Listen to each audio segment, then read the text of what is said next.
Betapa besar anugerah-Mu Tuhan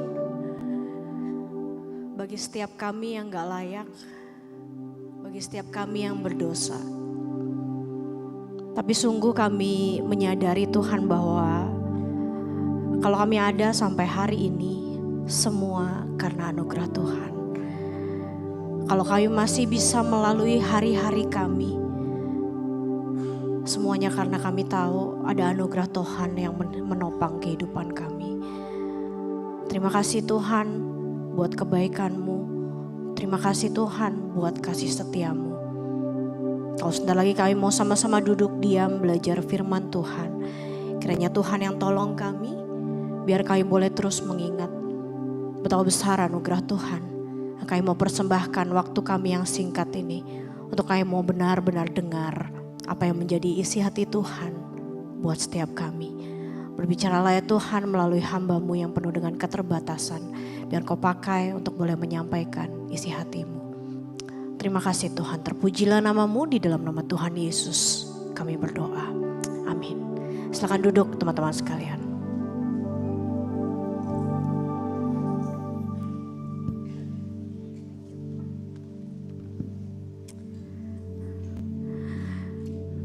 Oke, silakan duduk dulu ya.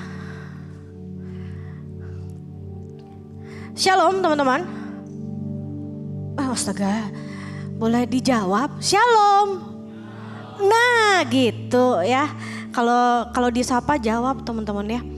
Oke, selamat pagi buat kita semua ya. Selamat kembali menuju ke realita ya, yang sebentar lagi liburannya akan berakhir gitu ya, dan akan menghadapi kembali kenyataan gitu ya. Semangat teman-teman ya. Siapa yang kemarin baru libur lebaran dan pergi keluar dari kota Bandung, ada? Ada ya? Ada yang keluar lagi dari kota Bandung? Ada lagi? Ada? Yang liburan? Oh, anak wave cinta Bandung ya, kebanyakan gak liburan ya. Iya, berarti mirip-mirip sama saya teman-teman ya, kita gak liburan kemarin waktu libur lebaran ya.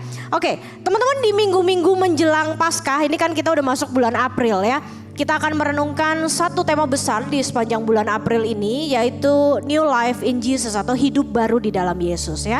Bagaimana kita bisa membangun hidup yang baru di dalam Yesus, kemudian kembali menjalani hidup itu di dalam pimpinan Yesus. So kita akan memulainya minggu ini with a fresh start begitu ya, dengan awal yang baru, awal yang segar begitu ya. Kita akan belajar dari satu bagian firman Tuhan teman-teman, dari 1 Korintus ya, pasal yang kelima ayat yang ke-7. Karena cuma satu ayat teman-teman, saya mau ajak kita baca ayat ini bersama-sama.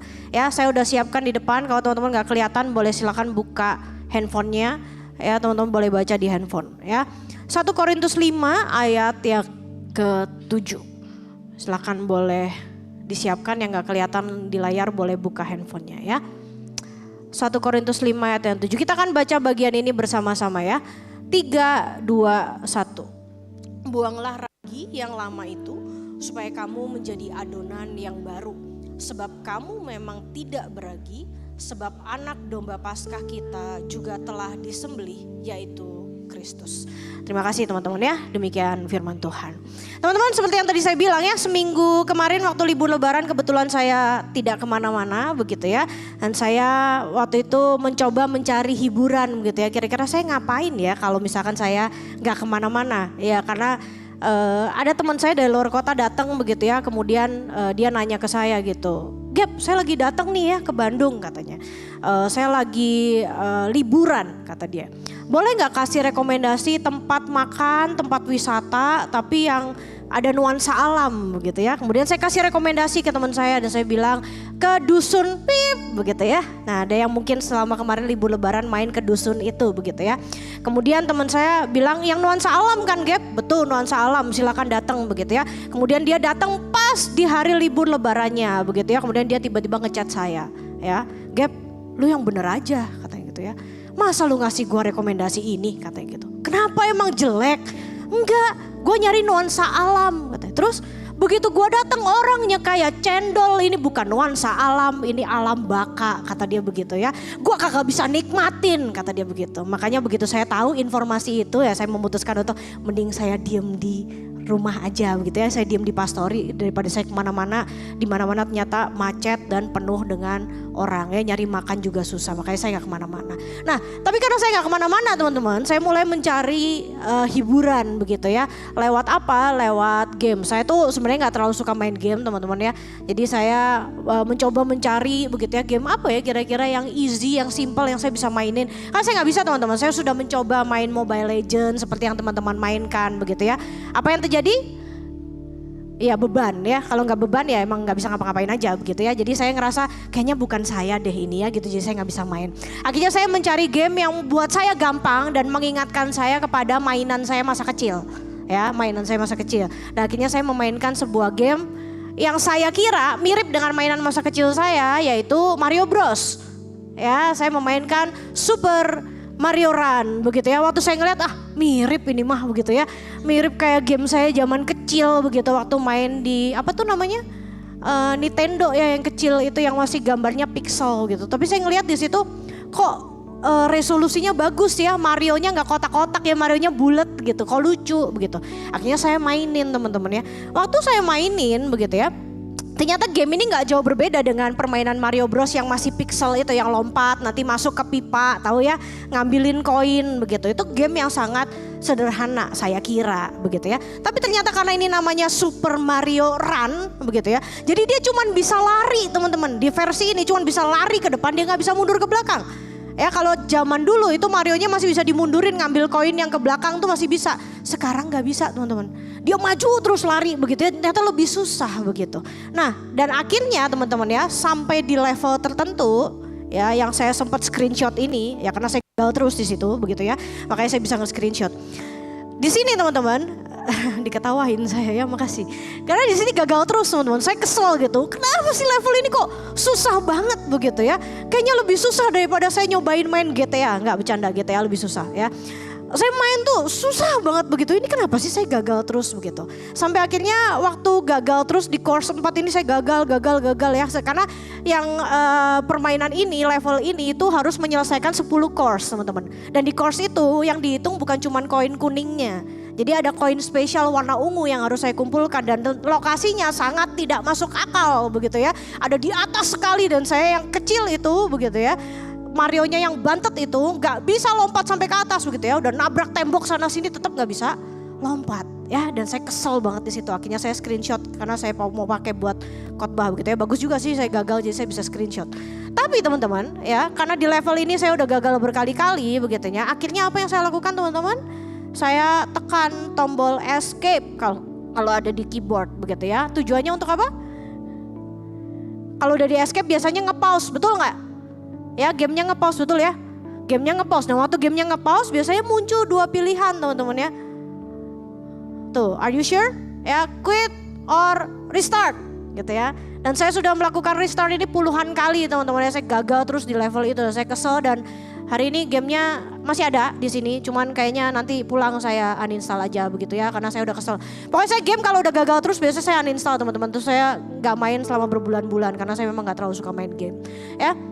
Tapi teman-teman 2 pilihan ini buat saya jadi lifesaver. Kenapa jadi lifesaver? Karena ya setidaknya saya nggak harus ngulang banget sampai dari jeblok banget begitu ya. Dari level yang Marionya jalannya masih lambat, larinya masih lambat, nggak harus begitu ya. Tapi setidaknya saya bisa ngulang di level yang sama berkali-kali.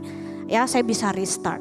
Nah kenapa sih saya pakai ini? Teman-teman waktu saya nyiapin khotbah ini tuh saya berpikir begitu ya. Waktu saya main game saya berefleksi, wah gitu ya.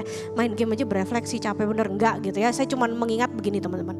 Kalau main game kita gagal, kita bisa restart, betul nggak? Kita bisa save. Bakal kalau misalkan saya main GTA begitu ya, itu bisa di save gitu ya sampai di misalkan di mission kesekian begitu ya. Kemudian saya berhasil, saya save begitu ya di rumah saya yang sudah ada di 5 titik misalkan gitu ya. Saya punya 5 rumah di GTA misalkan kayak begitu. Saya udah bisa save di rumah manapun yang saya mau main begitu ya. Kemudian saya bisa ngulang dari level itu. Jadi kalau misalkan saya ketangkep polisi gitu ya, masuk rumah sakit, kan duitnya kepotong tuh begitu ya. Daripada duit kepotong mending saya balik aja ke level sebelumnya, betul nggak? Duitnya balik utuh lagi begitu. Kalau kita main game, kita gagal, kita bisa restart. Betul nggak? Betul ya? Tapi kalau misalkan kita ngomongin tentang hidup kita teman-teman, yang namanya hidup, kalau udah gagal, nggak pernah ada pilihan restart, betul nggak? Kalau kita gagal ada nggak, tombol escape gue di mana ya? Gue mau restart aja lah, ulang aja lah gitu. Bisa? Gak bisa teman-teman ya. Gak ada. Kalau kita gagal, kita nggak punya tombol restart. Sekali gagal, ya udah dianggap gagal ya. That's why gak aneh teman-teman kalau pada akhirnya ada banyak orang yang memilih untuk quit sama hidupnya. Kenapa? Karena gak bisa restart, gak bisa ngulang. And if that thought ever cross your mind, teman-teman, itu sangat manusiawi. Saya pun pernah mengalami hal yang demikian. But here's the thing, saya mau kasih tahu teman-teman ya, bahwa di dalam Yesus selalu ada pilihan untuk memulai kembali.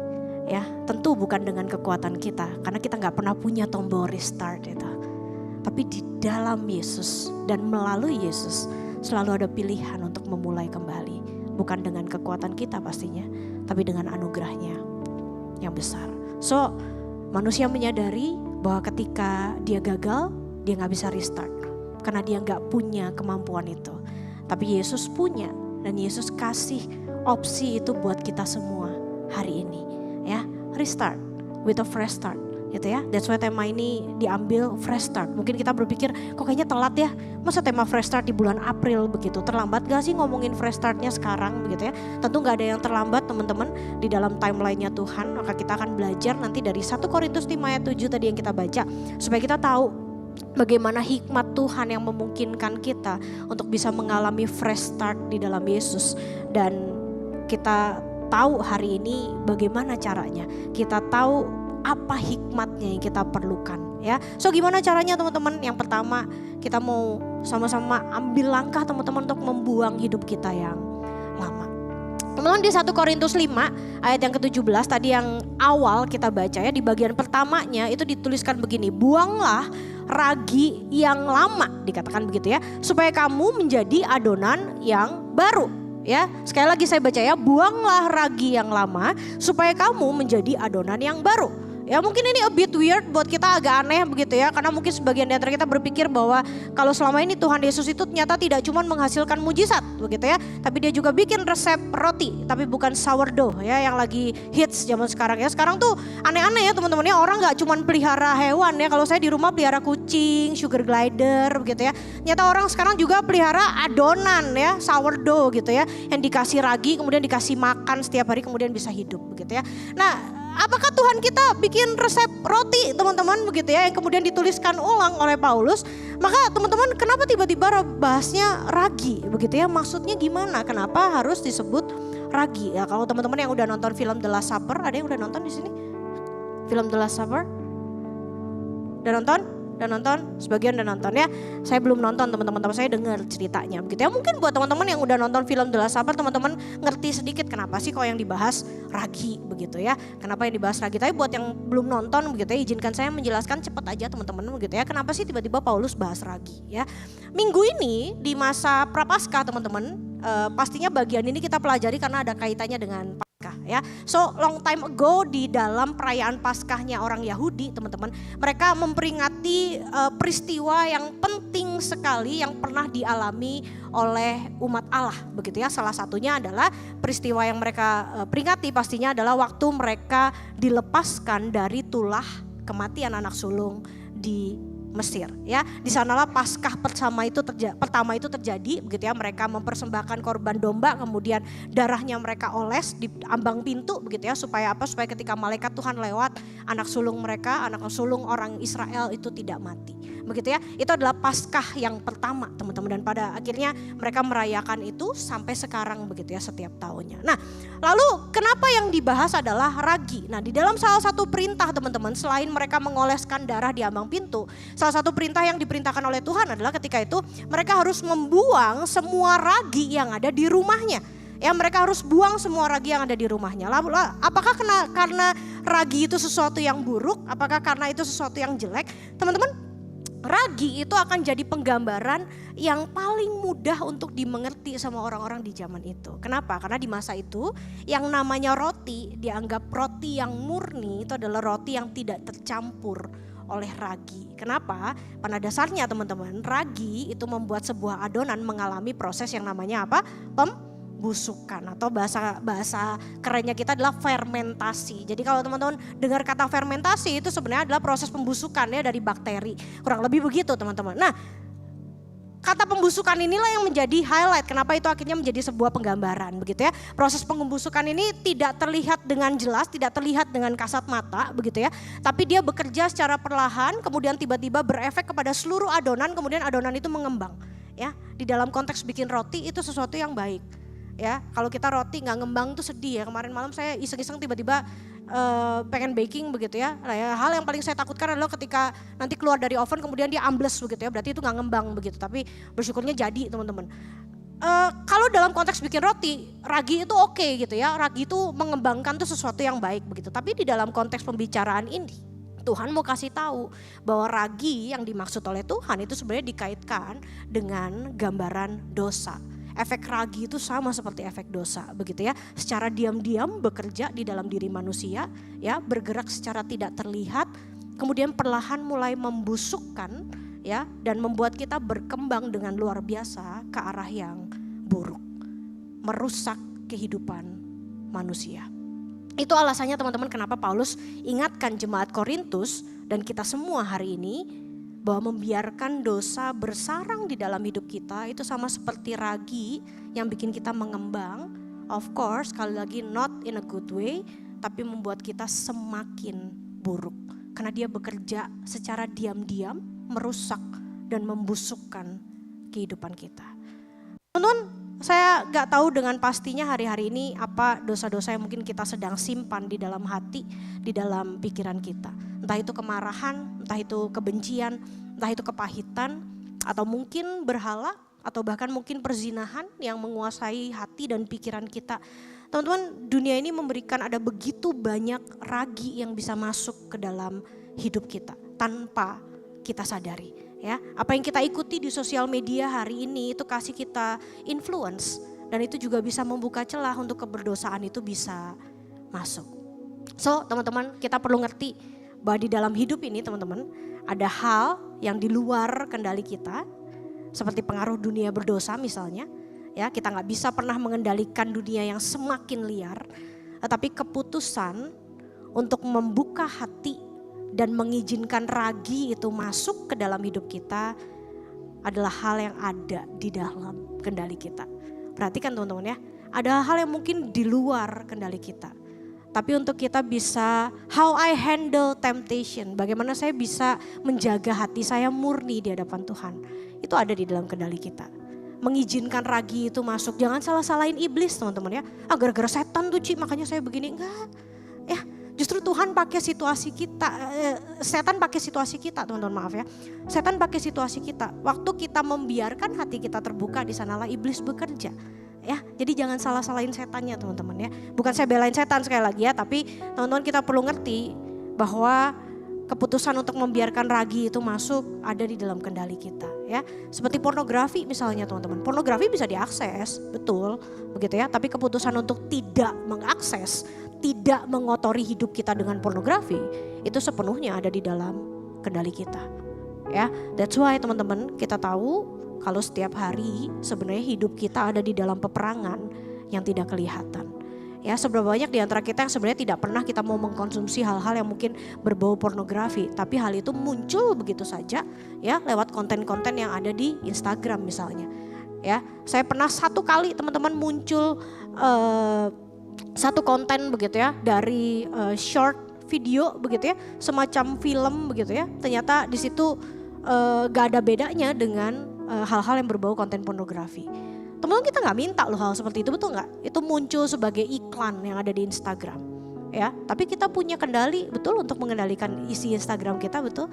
Apa yang saya lakukan teman-teman, ada tombol, ada titik 3 di sana. Yang saya lakukan adalah saya bilang inappropriate, ya. Saya report. Supaya apa? Saya nggak bilang supaya ads itu mati, saya nggak peduli sama ads itu. Tapi supaya dia nggak muncul lagi di Instagram saya.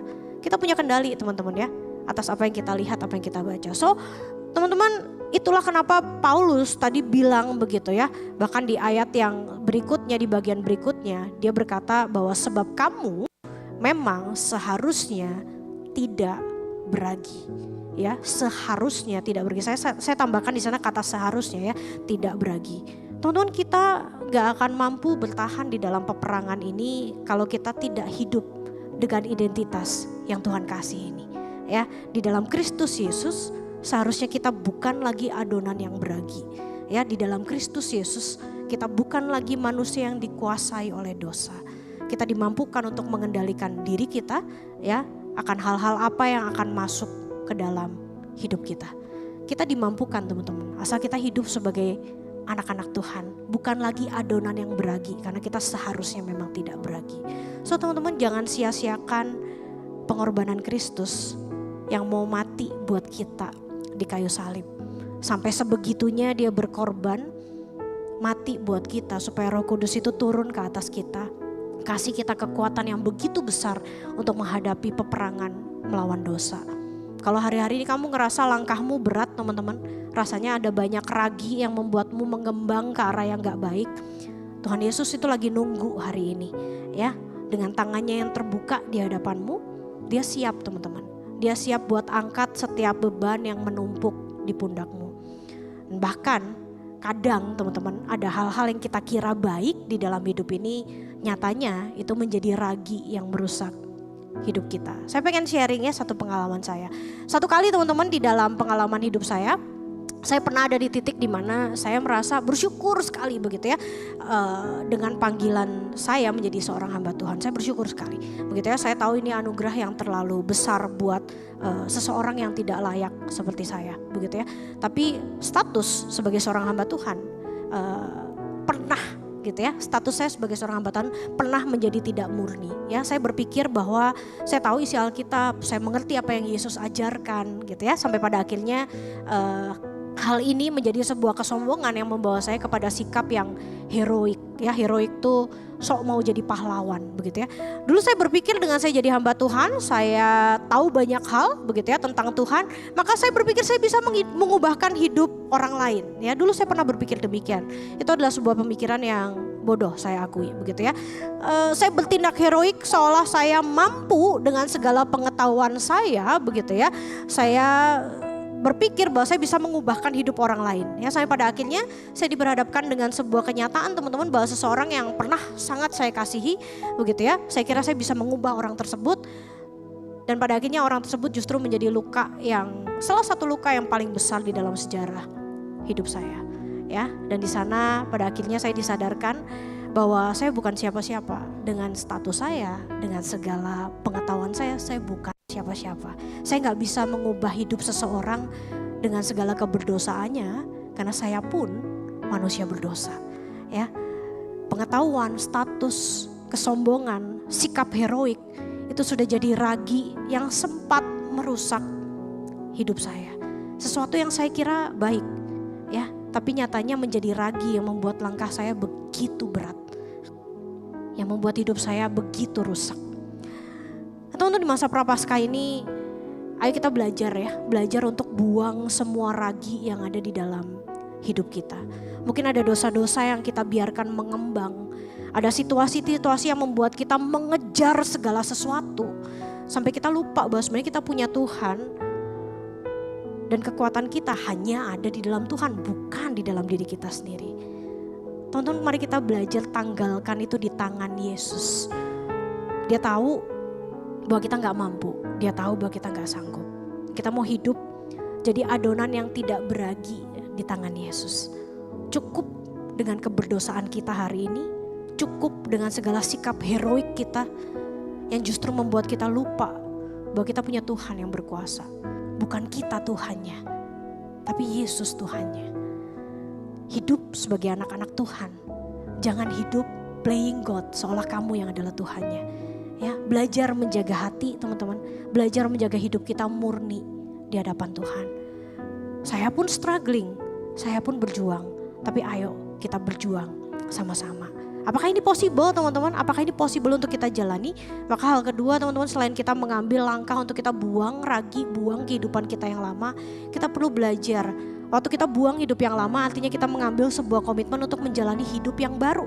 Ya, maka kita perlu belajar bagaimana kita menjalani hidup kita yang baru dengan penuh ucapan syukur. Kenapa sih saya harus bersyukur? Kenapa saya harus bersyukur dengan hidup saya? Kenapa saya harus bersyukur jadi orang Kristen? Maka di bagian akhir dari 1 Korintus 5 ayat ke-7 tadi dikatakan teman-teman ya. Sebab anak domba Paskah kita juga telah disembelih, yaitu Yesus Kristus. Ya, seperti yang tadi saya sudah spill di awal teman-teman, bahwa Paskah akan selalu mengingatkan kepada peristiwa di mana umat Allah itu pernah diselamatkan dari tulah kematian anak sulung. Ya, dan di Paskah Perjanjian Baru sampai sekarang ada sebuah kisah penyelamatan yang bahkan jauh lebih besar, jauh lebih berharga. Ya, kalau bukan karena Yesus yang disalib dan mati buat kita, gak akan pernah ada kesempatan bagi kita untuk bangkit dari segala keterpurukan di dalam dosa. Kalau bukan Yesus mati buat kita, kita gak punya second chance. Efesus 5 ayat 8 berkata teman-teman, kasih tahu kita kebenaran yang gak bisa terbantahkan. Dia berkata bahwa dahulu kamu adalah kegelapan, tapi sekarang kamu adalah terang di dalam Tuhan. Sebab itu hiduplah sebagai anak-anak terang.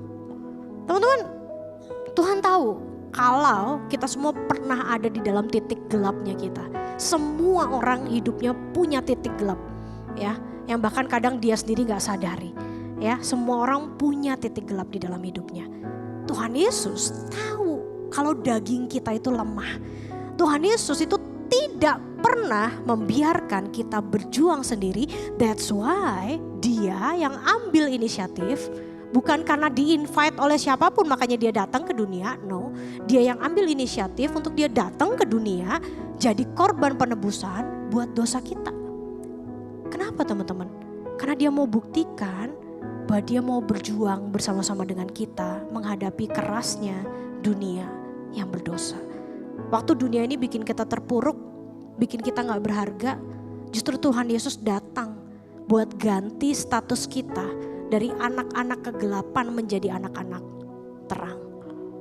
Waktu kita ngalamin yang namanya kegagalan, dunia ini cap kita sebagai orang yang gagal. Waktu kita lahir dari keluarga yang tidak sempurna, maka dunia ini ngecap kita bahwa kita adalah produk gagal. Ya, kita adalah anak broken home. Seberapa banyak kita yang punya cap seperti itu, teman-teman? Kalau kita nggak sama dengan standar dunia, ya, kita seolah kehilangan semua opportunity untuk bisa hidup lebih baik. Ya karena saya mah gak sama kayak mereka. Saya mah tidak lahir dari keluarga yang punya privilege dan lain sebagainya. Teman-teman, dunia ini seolah sulit memberikan yang namanya kesempatan kedua. Tapi tidak demikian dengan Tuhan Yesus. Ketika dunia ini mengurung kita di dalam kata kegagalan, Tuhan Yesus gak cuman kasih kita kebebasan dari cap yang buruk. Dia gak cuman bebasin kita, dia kasih kita tujuan hidup yang baru. Dia kasih kita tujuan hidup yang mulia. Teman-teman, Alkitab mencatat ada begitu banyak orang-orang yang hopeless di mata dunia, bahkan hopeless di mata sesama orang percaya. Perhatikan wajah-wajah ini teman-teman ya, ini adalah beberapa tokoh di dalam Alkitab. Paulus yang dulu namanya adalah Saulus, seorang ekstremis Yahudi yang bunuhin orang Kristen di mana-mana. Waktu dia bertobat gak ada satupun orang Kristen yang percaya. Gila ya, ini penjahat. Maria dari Magdala, seorang yang dirasuki iblis, dikatakan dia diposes oleh 7 iblis. Semua orang melihat dia dengan jijik. Udah statusnya perempuan, diposes iblis lagi. Zaman itu teman-teman udah gak ada harganya. Ya kalau bisa mah dirajam, matiin aja, dibunuh. Gak ada yang mau mandang dia. Nikodemus, seorang Farisi. Nah ini musuhnya orang Kristen nih, musuhnya para pengikut Yesus, gak ada yang suka. Kenapa? Orang Farisi. Ya. Buat sesama orang percaya, orang berdosa ini mah. Ya. Zakeus, si pemungut cukai, gak ada yang suka sama dia ya, benci semuanya sama dia. Maka waktu dia mau lihat Yesus aja dia harus naik pohon setengah mati. Gak ada yang kasih dia jalan, gak ada yang hormatin dia. Perempuan Samaria, seorang pelacur. Yang keluarnya harus siang-siang supaya gak ketemu orang. Kenapa? Karena kalau dia diliatin orang dia dicibir, dia dihina. Teman-teman, itu adalah sebagian dari nama-nama yang ada di dalam Alkitab yang seharusnya tertolak karena ketidaklayakan di dalam dirinya. Tapi mereka adalah orang-orang yang menerima kesempatan kedua untuk hidup kembali dengan tujuan yang baru. Bukan yang mereka create sendiri, tapi di dalam Yesus. Mereka punya masa lalu yang buruk, tapi Tuhan pulihkan hidup mereka. Tuhan berkatin hidup mereka untuk boleh jadi berkat sampai ribuan tahun berikutnya, sampai detik ini. Ada kisah juga seorang yang mungkin kita masih bisa lihat kesaksiannya di YouTube. Seorang ini bernama Michael Ponello. Teman-teman, kalau kita lihat dari perawakannya, mungkin dia jalan kemanapun orang takut ya. Ya biasanya kita kalau misalkan jalan sendirian gitu ya, kemudian ada yang ngikutin kita full tato di belakang begini, kita takut gak? Gitu ya, langsung panik pegang handphone, pura-pura telepon, padahal bukan orang jahat juga begitu ya, cuman dia pakai tato aja begitu. Tapi kadang teman-teman kita ngelihat orang dengan perawakan seperti ini begitu ya. Orang-orang seperti ini tuh dicap begitu ya. Ya karena dia ngecap badannya sendiri juga sih ya, salah sendiri begitu. Tapi teman-teman, Michael Ponello ini menceritakan, dia adalah orang Indonesia ya, asalnya dari Manado teman-teman. Dia punya masa lalu yang begitu kelam ya. Dia hidup selama puluhan tahun mungkin ya menjadi seorang preman ya. Kemanapun dia pergi orang takut ya ngelihat dia. Ya, dia dicap sebagai orang yang ya selamanya mungkin dengan perawakan yang mengerikan. Bahkan mungkin orang dengan perawakan seperti ini dicap sebagai orang yang tidak layak duduk di bangku gereja, duduk di sebelah kita. Ya, kalau mungkin kita duduk dengan teman-teman kita kiri kanan, kita lihat mereka semua berpakaian hari ini dengan baik dan pantas. Ya, rapi, wangi, bersih, mandi begitu ya. Kalau kita ngelihat orang kayak gini, kita mulai ngejudge. Kayak gini kok ke gereja. Dia pun ngalamin teman-teman. Waktu dia bertobat, banyak orang gak bisa terima dia. Ya, masa modelnya kayak begini. Teman-teman, tapi waktu Michael mengenal Yesus, hidupnya diubahkan. Ya, dan pada akhirnya di dalam proses by the time dia dipakai sama Tuhan untuk boleh jadi berkat di banyak sekali gereja di Manado melalui kesaksian hidupnya di dalam Yesus. Kisah pertobatannya di dalam Yesus. So, gak ada kata terlambat untuk memulai hidup yang baru di dalam Yesus. Salah satu quote yang paling saya suka teman-temannya, yang sering banget saya kutip, entah itu di sosial media saya atau mungkin di khotbah saya ya. Quote ini selalu berkata, every saint has a past and every sinner has a future. Ya, setiap orang yang suci, setiap orang yang kita lihat baik, mereka semua punya masa lalunya. Tapi setiap orang berdosa, mereka juga punya kelayakan untuk mereka punya masa depan di dalam Yesus.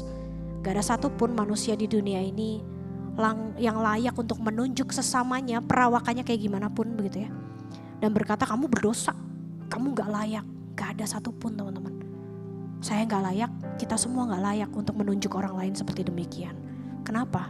Karena Yesus saja datang ke dunia ini bukan untuk orang yang baik. Yesus datang ke dunia ini buat orang yang berdosa.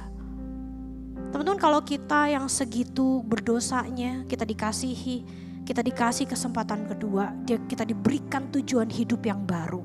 Apa yang seharusnya jadi respon kita? Ayo teman-teman, hari ini kamu yang mungkin ngerasa lagi hidup di dalam dosa tertentu yang kamu kayaknya gak lepas-lepas begitu ya. Jangan bersantai menikmati kesia-siaan yang bikin kita makin terpuruk. Ya, tinggalkan itu karena keberdosaan tidak akan pernah kasih hal yang baik selain penyesalan dan juga kehancuran. Kalau masa mudamu ada di dalam kegelapan, keluar teman-teman dari situasi itu. Temukan terang itu di dalam Yesus.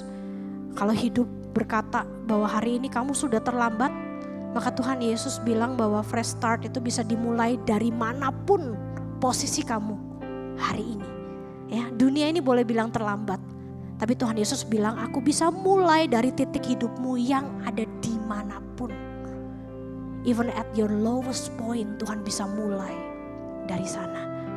Teman-teman, apa yang saya sampaikan pagi ini mungkin bisa jadi pesan yang lewat begitu saja. Tapi bagi setiap kita yang mau buka hati buat Tuhan Yesus, izinkan untuk Tuhan sekali lagi memproses hidupmu hari ini. Dia mau kita hidup sebagai anak-anak terang. Dia mau kita memulai a fresh start supaya kita gak lagi mudah menyerah waktu tantangan hidup itu datang di hadapan kita. Supaya kita yang gagal boleh menerima kembali kesempatan yang baru untuk kembali punya pengharapan. Karena kita tahu teman-teman, di dalam Tuhan hidup kita gak pernah sia-sia. Di dalam keberdosaan hidup kita sia-sia, tapi di dalam Tuhan hidup kita gak pernah sia-sia. Di dalam Tuhan Dia punya tujuan yang jauh lebih besar dari apa yang sedang kita hadapi saat ini. Berhenti berjuang dengan kekuatanmu sendiri, karena itu bikin kita kayak hamster yang lari di dalam roda. Rasanya seperti sebuah perjuangan yang gak ada ujungnya dan never ending.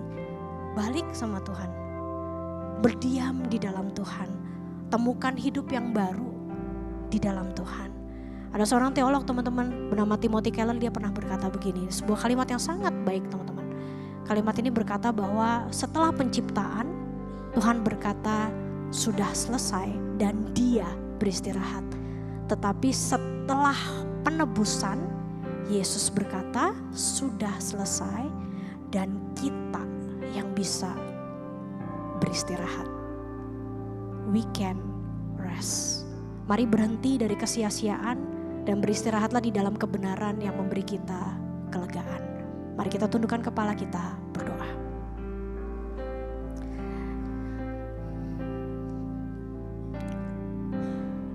Tuhan yang baik, kami berterima kasih. Kami bersyukur hari ini kami diingatkan seberapa besar dosa yang ada di dalam hidup kami. Tapi jauh lebih besar kasih Tuhan bagi setiap kami. Kami yang gak layak, kami yang berdosa, terus dikasih kesempatan yang baru. Kami yang seringkali melukai hati Tuhan, kami diberikan kesempatan sekali lagi hari ini untuk kami mau kembali sama Tuhan, merendahkan hati kami di hadapan Tuhan. Tuhan ingatkan kami selalu bahwa kami bukan siapa-siapa. Kami adalah anak-anak Tuhan yang hidupnya ditopang oleh anugerah Tuhan. Kami gak bisa berjalan sendiri dengan kekuatan kami. Kami gak bisa berjuang sendiri dengan kekuatan kami. Kami selalu butuh Tuhan. Apapun kondisi kehidupan kami hari ini Tuhan. Kalau mungkin ada dosa-dosa yang merintangi kehidupan kami. Entah itu dosa-dosa kebohongan, kesombongan. Atau apapun itu Tuhan yang ada dalam hati kami. Mari Tuhan, kami mau sama-sama menyerahkan itu ke dalam tangan Tuhan. Kami mau belajar melepaskan segala beban yang menghambat langkah kami. Kami mau kembali berjalan bersama dengan Tuhan. Pegang erat tangan kami Tuhan. Kami mau jalan lagi sama Tuhan. Kami mau mulai lagi sama Tuhan. Ini kami Tuhan, dengan segala keberadaan kami, dengan segala keberdosaan kami, dengan seluruh kerendahan hati, kami mau menyerahkan hidup kami kepada Tuhan. Terima kasih Tuhan, biar firman-Mu berhenti diberitakan, tapi kami yakin dan percaya bahwa Roh Kudus-Mu terus bekerja di dalam hati dan juga pikiran kami. Terpujilah nama-Mu, di dalam nama Tuhan Yesus kami berdoa.